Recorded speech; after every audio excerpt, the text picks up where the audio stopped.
Hi, I'm Deborah Bishop, and one of the things that I really enjoy about being part of Conscious Nashville is the opportunity I get to have to introduce you to some amazing, wonderful, inspiring members of our community. So I'm going to introduce you today to an amazing woman. I very much enjoyed meeting her and getting to know her, and I hope to continue to get to know her for a long time to come. She's definitely a creative force. Who she is and what she's done, I will let her speak for herself. But her name is Molly Secours, and I am delighted to introduce her to you today. So, enjoy. I've done a lot of reading and a little bit of homework about you and what you've been up to and who you are. But rather than have me explain that, I would love for you to share a little bit about who Molly is. I write, I make films, and I speak mostly about social and racial justice. I mean, that's my one-line description of myself, if I want to give you a thumbnail.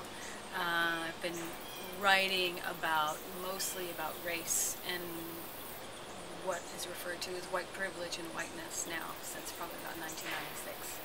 I moved here in 1993. That was the beginning of me writing columns and articles about race after having moved here from Los Angeles via Denver and San Francisco. And from there I began to go out and speak and work with youth, making films about kids who have gone through the juvenile justice system. So my passion is around race and systemic and institutional racism, and what's underneath that. What really is that? So it's evolved over the years, and now with filmmaking, I've made probably over 30 videos or films that have to do with some aspect of disproportionality, whether it's in healthcare, criminal justice, education. So that's where my passion lies. How did you discover that? What took you into the direction of, I guess, first working with juveniles, yes, in the justice system? Well, I was working at the Oasis Center after I moved here. I'd been here a couple years. I think it was probably 95. Started working at the shelter with at-risk youth and the residential shelter, and realized that there was a disparity and a disproportionality between the people that were using the services and the people that were offering the services. And at that time at Oasis, there were very few non-white counselors, staff members, but the majority of the people coming through the shelter were non-whites. And so that's when that question really started coming forth. So here it was in the system, in an organization that was advocating and servicing, but the institutional racism was prevalent in the system. And I began to see that we are the system, people are the system, and that there's not a separation there. So I began to question my identity and my whiteness, and I started going to the Race Relations Institute at Fisk University.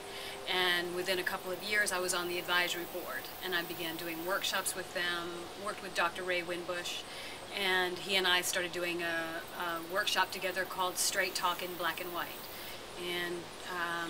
And that was the beginning, and it evolved from there, where I started writing, started getting published in the Tennessean, then having my work. But then when the internet kind of came into play, then I started getting published online. I covered the World Conference Against Racism as a journalist and as a member of the Race Relations Institute. And so I've been involved for a long time. My questions have changed and shifted, and my lens has been altered in the last few years. I'm 3 years in recovery from stage 4 uterine cancer. That has deeply impacted my life, and so I see things even, a few steps away from where I was. So that's kind of who I am. I don't know if that answers any questions or just raises a bunch. I don't know. What did you want to be when you grew up, Molly? Oh my gosh. I never had one thing that I wanted to be. which is really interesting because I'm not one thing. That I ended up having, I was an actor for many years. I was involved in the computer business in another lifetime. I've always been involved on some level with theater, film, creative, sort of the creative world. But I never had one thing to be. I actually thought I was going to have 4 kids when I was a teenager. I thought I was going to be a mother of 4 children, which is ironic. I don't have any. But you do a lot of work for children. And I do a lot of work with teenagers, which I love hanging out with teenagers. I do love, I just love the energy. I love the raw, on fire look in their eyes, and that I really like. So I've kind of get my fix through the kids that I've worked with. Is there a current project that you're working on right now? There are several, but one that I'm on fire about is it's a documentary film that I've been working on for about a year and a half, really, just little by little.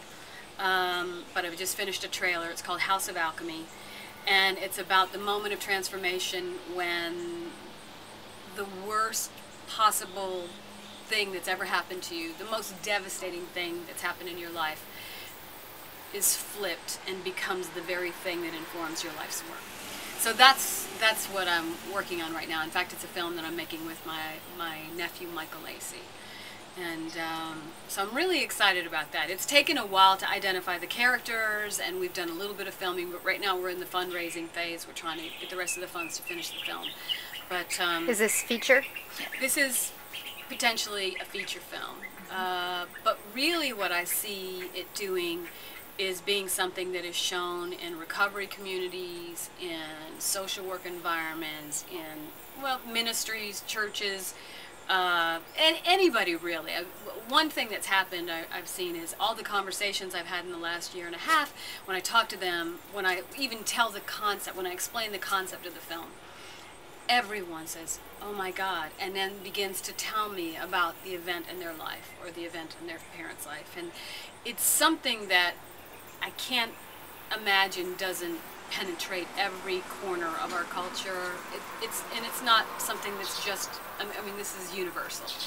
And it was inspired by my experience going through stage 4 cancer. And it was a pivotal experience. It was the most painful thing I've ever gone through. It was the most horrific experience, and it was one of the most sacred and beautiful times of my life. And I can't imagine now not having gone through it, which is really crazy. If you had asked me that 4 years ago, you know, or even suggested that, I might even get a little mad. So would you say that it's perhaps one of the toughest but greatest gifts that you were given thus far? I would say that, you know, to call it a gift, in many ways it is a gift.